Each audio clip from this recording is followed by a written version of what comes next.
In African tradition, an individual's home is regarded as a sacred place and it is where all the rituals are performed.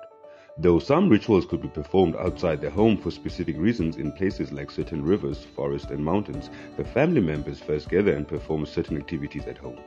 A home is the basic structure in all activities that are performed for each individual and the clan which the individual belongs to. A home is not just infrastructure. It is a place which indicates the roots of the siblings and a broader kinship. It is a place where members of the kinship claim as the basis of their spiritual connectivity and their spiritual development. In African tradition, there is a different understanding in the significance of a house and that of a home. A house refers to a building where people stay, and in many cases it refers to the Western-style square or rectangular house.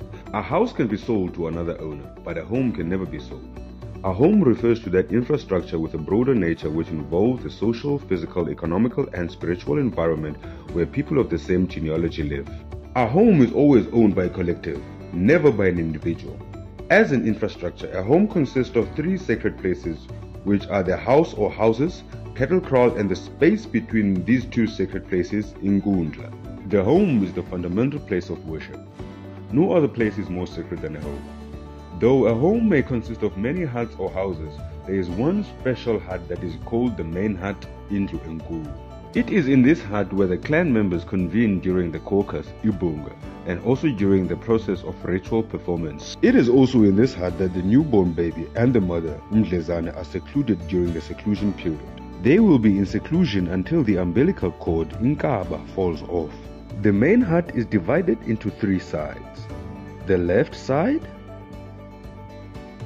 and the right side, being separated by the fireplace, iziko. The three sides therefore function as follows.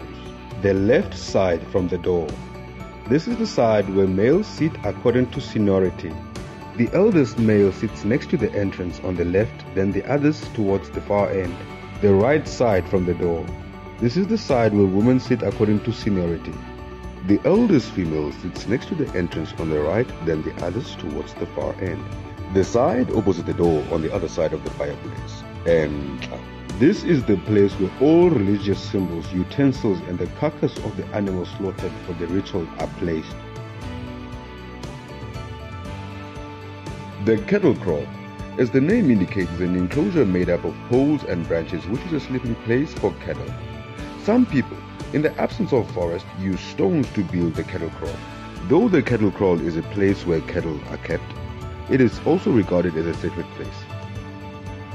It is here where all the animals used for rituals are slaughtered.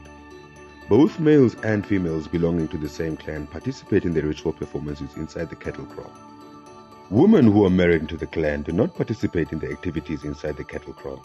They only participate in their own biological clan's rituals which take place in their homes of origin. On the day during which the animal is slaughtered, the family first gather inside the main hut, then they proceed through the inkundla to the cattle kraal. When the members get outside the hut, they stop at the inkundla and inform the members of the community of the purpose of the ritual. It is very important to inform the members of the community so that they know what the purpose of the ritual is. In the Xhosa tradition, there are rules and regulations and also taboos that control any slaughtering that is related to rituals and slaughtering that does not speak. One example is that no one is allowed to take away any portion of the meat that speaks etetaya, which means meat that is from an animal that is slaughtered for a ritual.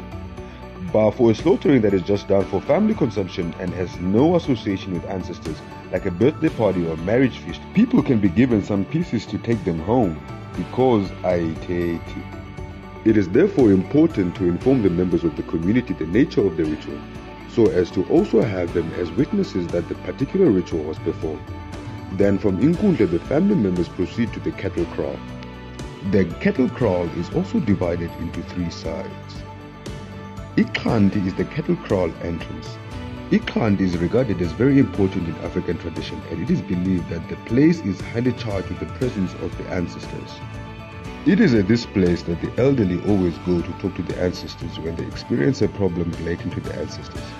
Also during ritual performances, when entering the kraal, the elderly first stop at Ikhandi and they speak to the ancestors explaining the purpose of the ritual. When there is a problem affecting the family which need appeasement without slaughtering an animal, the elderly would go to a cantini to appease and ask the ancestors to act immediately. Even the horns of the ox slaughtered for a ritual are nailed in with the poles of an iklant. From the entrance, the kraal is divided into two sides where the male members of the clan and those of the community sit.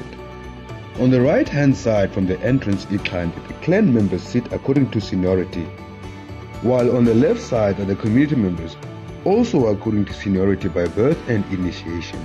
Easily made. The years of adulthood since initiation determines the seniority of most Xhosa males. Umthonyama, the side opposite iklant. Umthonyama is the place inside the kraal where the animal is slaughtered during the rituals. During ritual performances and also celebrations, there are special portions of meat that the males cook for themselves inside the cattle kraal. Cooking inside the kraal is done by young men, abafana.